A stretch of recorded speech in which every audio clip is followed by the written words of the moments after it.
తాకట్లో ఉన్న మీ బంగారాన్ని విడిపించి ఆ రోజు ఆన్లైన్ రేటుకి కొంటాం. Sharma gold company. వాగర్థావివ సంపృక్తౌ వాగర్థ ప్రతిపత్తయే జగతః పితరౌ వందే పార్వతీ పరమేశ్వరౌ. ఆదిత్యాయ చ సోమాయ మంగళాయ బుధాయ చ గురు శుక్ర శనిభ్యశ్చ రాహవే కేతవే నమః. శృంగేరి జగద్గురు పీఠాధిపతులకి కంచి పీఠాధిపతులకి నమస్కారములు తెలియచేసుకుంటూ కార్యక్రమాన్ని ప్రారంభిద్దాం. ఇక వీక్షించేటువంటి ప్రేక్షకుల్లో చాలామందికి ఇప్పుడు ఆశ్చర్యకరమైనటువంటి విషయం, అంతేకాకుండా శాస్త్ర ప్రకారము మనం చెప్పుకోదలిస్తే శాస్త్ర ప్రకారంగా జరుగుతున్నగా ఇప్పుడు జరుగుతున్నటువంటి సంఘటనలు కనుక చూసుకున్నట్లయితే శాస్త్రానికి అనుగుణంగానే జరుగుతున్నట్టుగా అనిపిస్తుంది. ముఖ్యంగా ఏనాడైతే 29 మార్చ్ షడ్గ్రహ కూటమి, సూర్యగ్రహణము, తదనంతర పరిణామాల్లో అనగా శని మార్పు చెందడం అదే రోజు, ఈ కారణాన్ని ముందుగా చూసుకొని ఇది అనూహ్య రీతిగా జరుగుతున్నటువంటి సందర్భంగా భవిష్యత్తులో వచ్చేటువంటి అనగా రాబో కాలంలో ఒక 4 నెలల వరకు కూడా వచ్చేటువంటి పరిస్థితుల గురించి మనం సుస్పష్టముగా చెప్పుకోవడం జరిగింది. కుజస్తంభన కూడా ఆ సమయంలో ఉండడం, ఈ కారణం చేత ఎటువంటి మార్పులు జరుగుతాయి, ఎటువంటి ఇబ్బందులు ఎదురవుతాయి అప్పుడే మనం చెప్పుకున్నాం. ఏమని? ఖచ్చితంగా భూకంపాలు వస్తాయి, సునామీ ప్రభావాలు ఉంటాయి, అలాగే ఈ యొక్క ఆకాశంలో అగ్నికీలలు పెరుగుతాయి. అంటే మనం ఏమనుకోవాలి? అగ్నికీలలు ఉన్నప్పుడు ఇరు దేశాల మధ్య యుద్ధ వాతావరణం ఉన్నప్పుడు ఆటోమేటిక్గా మనకు అగ్నికీలలే కదా వచ్చేది, ఒక దేశం నుంచి ఇంకో దేశంకి. ఆ విధంగా గమనించుకున్నట్లయితే ఈ మధ్యకాలంలో సునామీ ప్రభావం ఆ రోజే చెప్పడం జరిగింది. పసిఫిక్ మహాసముద్ర తీర ప్రాంతంలో ఏదో జరగబోతుంది, ఆ కేంద్రముగా ఆ యొక్క గ్రహణం ఏర్పడినటువంటి ఆ కేంద్ర ప్రభావాన్ని అనుసరించి పసిఫిక్ మహాసముద్రం చుట్టుపక్కల కొంత భూకంపములు వచ్చే అవకాశం, సునామీ వచ్చే అవకాశం ఏర్పడుతుంది అని చెప్పడం జరిగింది. అలాగే జరుగుతున్నది. ఇప్పుడు అమెరికా, రష్యా ప్రాంతాలలో అట్టుడికి పోతున్నాయి. వరదల బీభత్సంతో నగరాలే ఖాళీ చేయాల్సినటువంటి పరిస్థితి ఎదురవుతుంది. జపాన్లో కూడా చూసుకున్నట్లయితే ఒకే రోజు 1031 సార్లు భూమి కంపించడం జరిగింది. అది మనం ఇంతకుముందు గెస్ చేసిందే. అన్నిటికంటే ప్రధానంగా ఇరు దేశాల మధ్య యుద్ధ వాతావరణం అనేటువంటిది పెరగడం, అనగా Iran and Israel, Ukraine and Russia.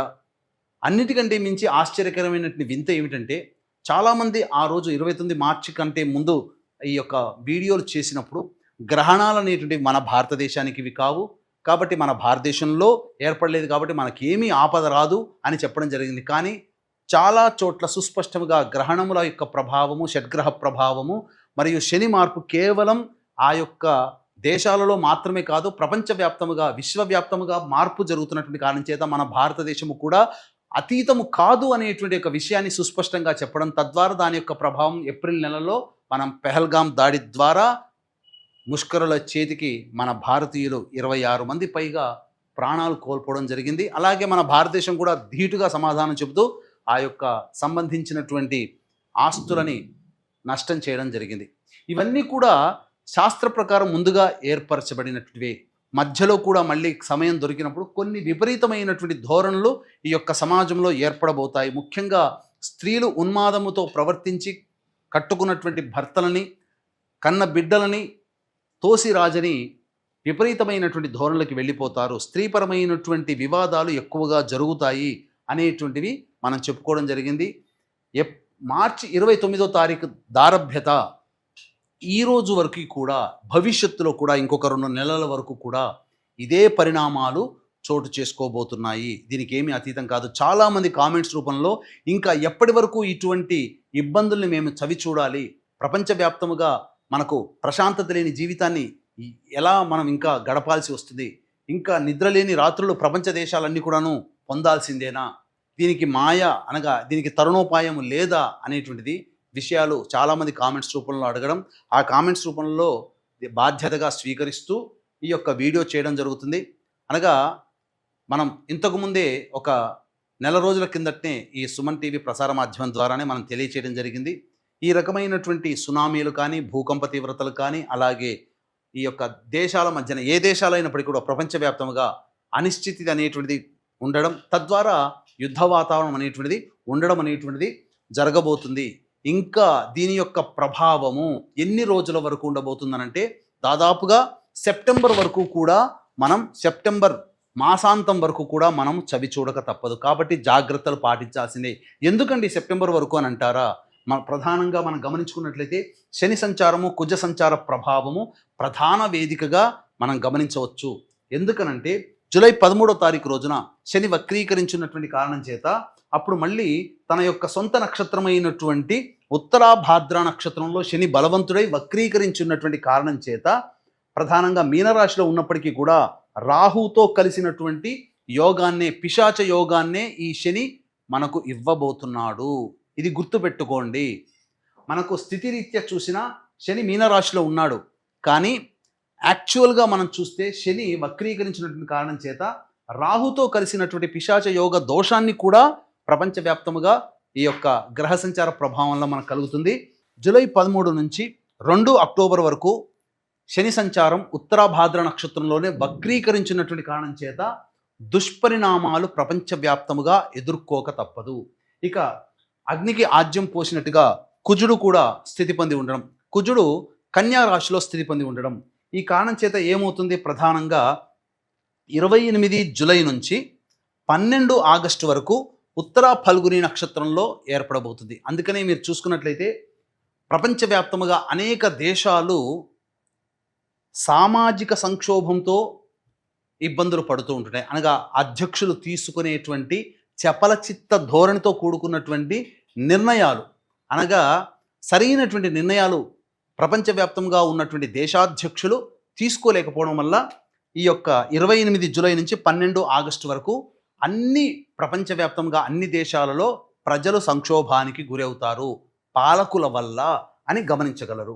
ఇక 13 ఆగస్టు నుంచి 2 సెప్టెంబర్ వరకు హస్తా నక్షత్రంలో కుజ సంచారం చేస్తున్నటువంటి కారణం చేత ప్రధానంగా సునామీ తీవ్రతలు, వర్షపాతం వల్ల ప్రపంచవ్యాప్తం అట్టుడికి పోతుంది. నగరాలు ప్రజలు రీహాబిలిటేషన్కి వెళ్ళాల్సినటువంటి పరిస్థితి, అనగా ఉన్నటువంటి ఊరిని వదిలి వెళ్ళాల్సినటువంటి పరిస్థితి 13 ఆగస్టు నుంచి 2 సెప్టెంబర్ వరకు ఈ కుజుడు హస్తా నక్షత్రంలో సంచారం చేస్తున్నటువంటి కారణం చేత ఏర్పడబోతుంది. ప్రపంచవ్యాప్తముగా ఆందోళనతో కూడుకున్నటువంటి జీవన విధానం ఉంటుంది.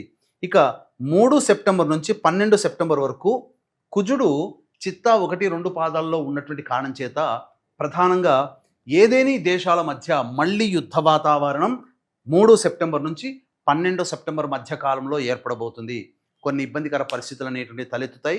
గ్రహ యుద్ధం అనగా ప్రపంచవ్యాప్తంగా యుద్ధాలతో కూడుకున్నటువంటి విధానము 3 సెప్టెంబర్ నుంచి 12 సెప్టెంబర్ మధ్య కాలంలో ఏర్పడబోతుంది.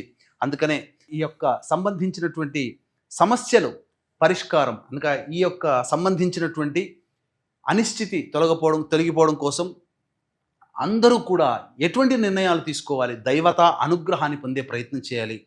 మన దాకా ఆ రకమైనటువంటి సమస్యలు రాకుండా ఉండాలి అని అంటే మన దేశము భారతదేశము కర్మదేశము కాబట్టి తప్పకుండా దేవతా అనుగ్రహాన్ని పొందే ప్రయత్నం చేయాలి. ఆ యొక్క మృత్యుంజయుడైనటువంటి ఆ ఈశ్వరుని ఆరాధన, కాలాన్ని శాసించేవాడు కాలభైరవ ఆరాధన, శనీశ్వర ఆరాధన, యమదేవత ఆరాధన గనక ఎవరైతే చేస్తారో వాళ్ళకందరికీ కూడా మంచి ఫలితాలు కలుగుతాయి. వాళ్ళకి అంటే కేవలం ప్రపంచవ్యాప్తంగా ఏదో యుద్ధాలు జరిగో, భూకంపాలు వచ్చో, సునామీలు వచ్చో ఇబ్బందులు పడడం కాదండి. మనం ఉన్న చోట కూడా మనకు శారీరక మానసిక అనారోగ్య లక్షణాలు రాకుండా, అలాగే మనం ఎక్కడికైనా ఇంట్లోంచి బయటికి వెళుతుంటాం, ప్రపంచవ్యాప్తంగా పరిస్థితులు అనుకూలంగా లేనప్పుడు బయటికి వెళ్ళిన మళ్ళీ మనిషి క్షేమంగా రావాలి అంటే ఈ దేవతా ఆరాధనలు తప్పనిసరి. అందుకనే వరలక్ష్మీ వ్రతము శ్రావణ పౌర్ణమి కలిసినటువంటి ఆగస్టు 8వ తారీఖు రోజున చక్కగా దేవతానుగ్రహాన్ని పొందే ప్రయత్నంగా సర్వదోష నివారణ పూజలు, హోమాలు జరిపించి తామరమాల మీకు అందివ్వడం జరుగుతుంది. లక్ష్మీ అనుగ్రహాన్ని పొందే ప్రయత్నం భాగంగా ఈ యొక్క వరలక్ష్మి వ్రతం చేసుకునే ప్రతి మహిళ ఈ కార్యక్రమంలో పాల్గొనడం ద్వారా లక్ష్మీ అనుగ్రహం, అటు నారాయణుడి యొక్క అనుగ్రహాన్ని కూడా పొందినటువంటి వాళ్ళు అవుతారు. కాబట్టి అవకాశం ఉన్న వాళ్ళు కార్యక్రమం తదనంతరం కాంటాక్ట్ చేసి పూర్తి వివరాలు తెలుసుకోవచ్చు. అలాగే 13 సెప్టెంబర్ నుంచి 22 సెప్టెంబర్ వరకు చిత్తా 3, 4 పాదాల్లో కుజ సంచార ప్రభావం జరుగుతుండడం, ముఖ్యంగా శని కుజులకి షష్టాష్టక స్థితి ఉండడం, ఇది సమస్యలు పీక్ స్టేజ్ దాకా వెళ్ళి పరిష్కారం దిశగా వెళ్ళేటువంటి అవకాశాలు ఉంటాయి. కాబట్టి ఏతావాత 22 సెప్టెంబర్ అంటే దాదాపుగా సెప్టెంబర్ మాసాంతం వరకు, కాబట్టి ఈ ఆగస్టు సెప్టెంబర్ వరకు కూడా వీక్షిస్తున్నటువంటి ప్రేక్షకులకి ఈ రకమైనటువంటి ఇబ్బందులు తప్పవు.